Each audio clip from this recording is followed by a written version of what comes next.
कक्षा सप्तमी विषय विज्ञान अध्याय 5। अध्याय का नाम है अम्ल क्षारक लवण। इसमें हमने पिछले लेसन में उदासीनीकरण के बिंदु के बारे में अध्ययन किया था, उसका प्रयोग द्वारा समझा था। अब इस उदासीनीकरण का हमारे दैनिक जीवन में क्या उपयोग है, उसके बारे में आज हम अध्ययन कर रहे हैं। पहला इसका उपयोग है अपाचन। अपाचन कैसे होता है इसके बारे में बता रहा हूँ कि जब हमारा आमाशय भोजन को पचा नहीं पाता है तो उसमें अम्ल की मात्रा बढ़ जाती है। अर्थात जब आमाशय में अम्ल कौन सा, हाइड्रोक्लोरिक अम्ल, ये आमाशय में पाया जाता है। ये भोजन के पाचन में सहयोग करता है। इसके अलावा भोजन में जो बाहर से जीवाणु जाते हैं, रोगाणु जाते हैं, उनको भी नष्ट करता है। जब हमारे आमाशय में इस अम्ल की अधिकता हो जाती है तो अपाचन हो जाता है और खट्टा खट्टा पानी हमारे मुंह में भी आने लग जाता है। इसको कहते हैं एसिडिटी। जब अब इस एसिडिटी के कारण भोजन पच नहीं पाता है और हमारे अपाचन हो जाता है, पेट के अंदर, आमाशय के अंदर अपाचन हो जाता है।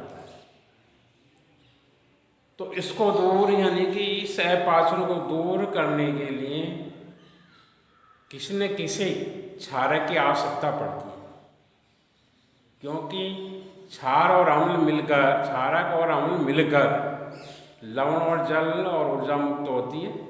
ये हम पिछले लेसन में हमने पढ़ लिया है। यानी कि अम्ल को उदासीन करने के लिए एक क्षारक की आवश्यकता होती है।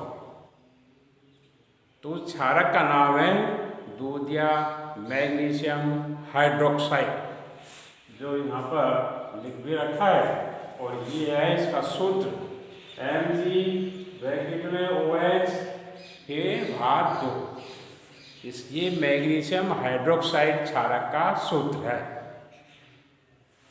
तो इसको जब हम लेते हैं एक विष का विलयन बनाकर, तो जैसे ये आमाशय में जाता है तो अम्ल क्षार एक दूसरे के गुणों को या प्रभाव को नष्ट कर देते हैं। उस समय न तो हमारा जो आमाशय है उसमें न तो अम्ल का प्रभाव होगा न क्षारक का प्रभाव होगा।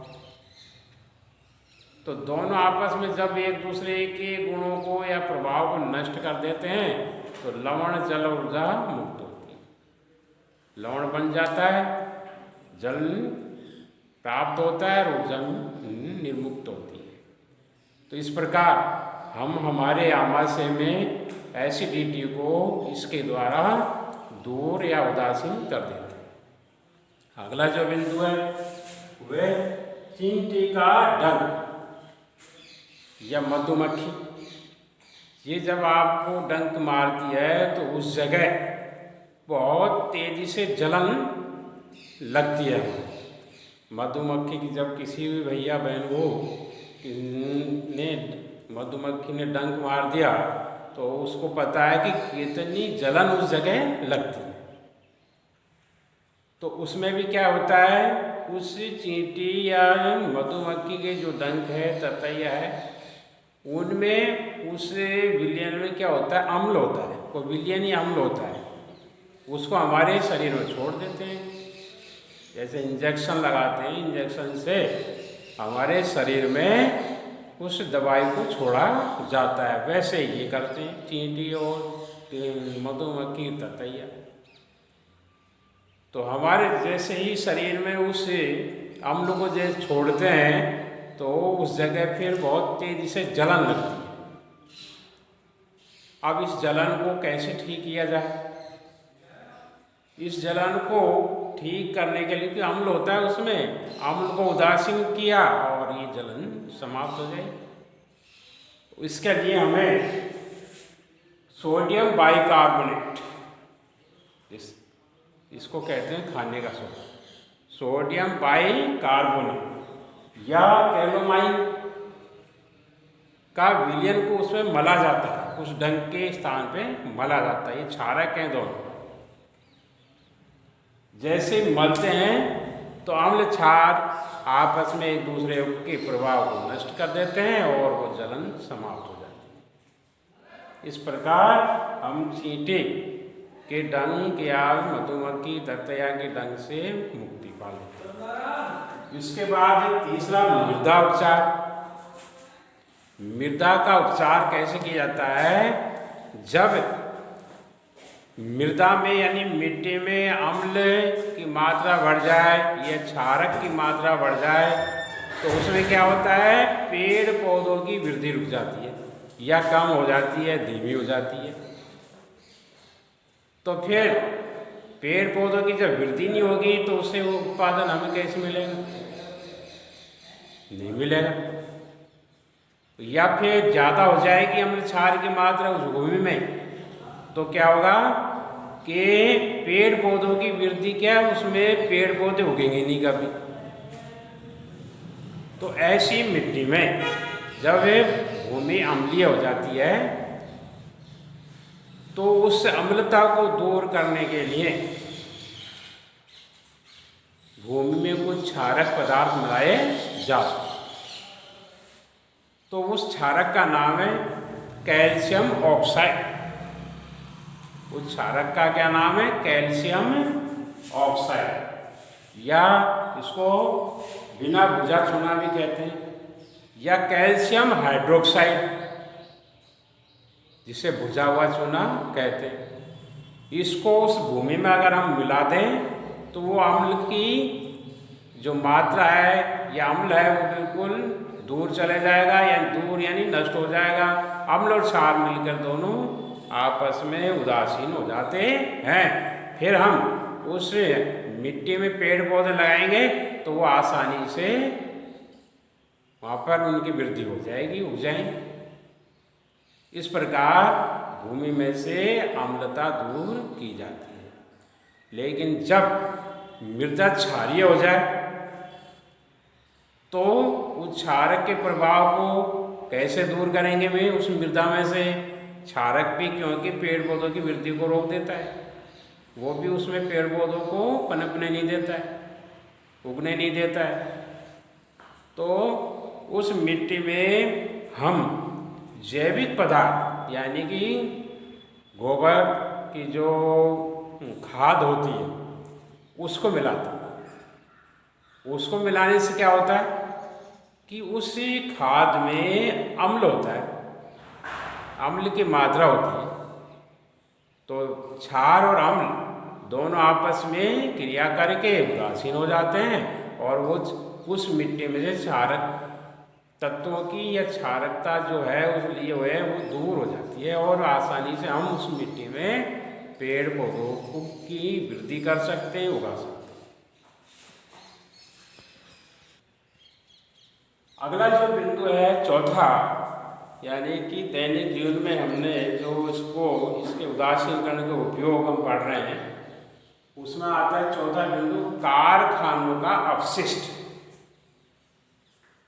क्योंकि आजकल हम वर्तमान में जितने भी वस्तुओं का उपयोग कर रहे हैं वो सब कारखानों में बनी होती है। ऐसी कोई चीज़ नहीं है जो कारखानों में बनी हुई नहीं है, उसका दैनिक जीवन में सब चीज़ों का हम उपयोग कर रहे हैं। तो कारखानों में क्या होता है कि वहाँ अम्ल का उपयोग अधिक किया जाता है। वस्तुओं को बनाने में अम्ल का उपयोग अधिक किया जाता है, सफाई करने में, बनाने में, क्रिया कराने, बहुत से पदार्थों को क्रिया कराने में, ये सब ज़्यादातर अम्ल का उपयोग किया जाता है। फिर ये अम्ल बह के निकलता है पानी के साथ, तो इस अम्ल को ये अम्ल युक्त पानी को कारखाने या फैक्ट्रियाँ क्या करती हैं नाले के द्वारा उस पानी का नाला जा रहा है उसमें छोड़ देते हैं। अब वो नाला कहीं नदी या बड़े नाले में जाके मिल जाता है और फिर वो बड़ा नाला कहीं नदी में जाके मिल जाता है। तो नदी में क्या होता है, क्या होते हैं, छोटे मछलियाँ होती हैं, जलीय जीव जंतु होते हैं, जलीय पौधे होते हैं। तो जब ये अम्लीय पानी उसमें मिल जाएगा, उस पानी में, नदी के पानी में मिल जाता है, तो अम्ल क्या कर देता है, उन जीव जंतुओं को नष्ट करने लग जाता है। क्योंकि अम्ल अगर हमारे शरीर पर गिर जाता है तो हमारी चमड़ी को जला के नष्ट कर देता है। तो ऐसे ही जीव, चाहे पेड़ पौधा हो चाहे जीव जंतु, उसमें पानी में, नदी के पानी में, तो उनको सबको नष्ट करना यानी उनको खत्म कर देता है, मार देता है। तो उसको, उनको, जीव जंतुओं को, पेड़ पौधों को उस नदी में बचाने के लिए ऐसे पानी को रोकने के लिए क्या किया जाता है कि इससे अम्ल की मात्रा को नष्ट या उसको उदासीन कर दिया जाता है। क्षारक मिलाकर सबसे पहले उस पानी को उदासीन किया जाता है, क्योंकि अम्ल और क्षारक मिलकर उदासीन हो जाते।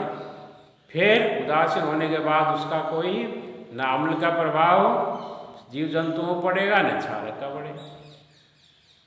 तो नदी में डालने से पहले इस पानी को उपचारित किया जाता है, जिससे उन जीव जंतुओं जो मरते हैं उनको हम बचा सकते हैं।